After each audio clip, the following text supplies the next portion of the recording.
For starters, it's a skill set that doesn't just heavily rely on logic and reasoning skills. You literally can't do anything without them.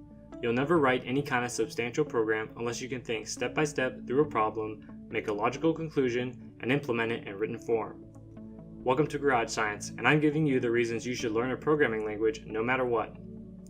Thinking step by step through a problem, making a logical conclusion, and being able to translate that argument into a written form are all skill sets rapidly falling away in today's society.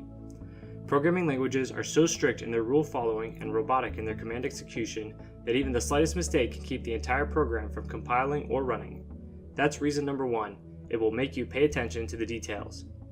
Second, there is hardly a career field out there anymore that is not in some way tied to one or more programming languages.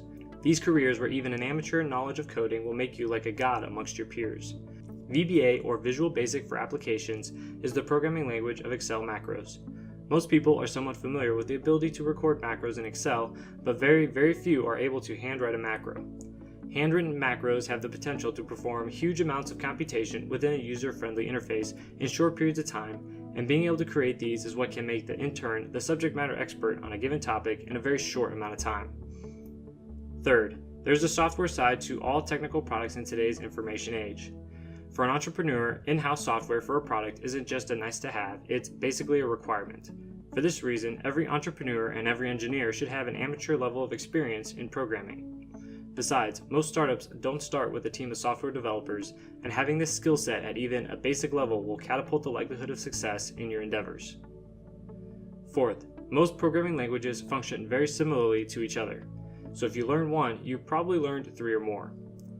Fifth, there's never been more readily available and free guidance and instruction on learning to program than there is today, and that content grows exponentially by the day. There is literally no excuse for not being able to learn to program. Now glance at this massive list of programming languages you could learn. They say it only takes 20 hours of practice to learn the basics of a new skill. That's a worthy investment in my opinion. Hopefully this got you interested in programming. Let me know whether or not you were convinced in the comments. I have a Bachelor's of Science in Mechanical Engineering, which never required me to take a class on programming.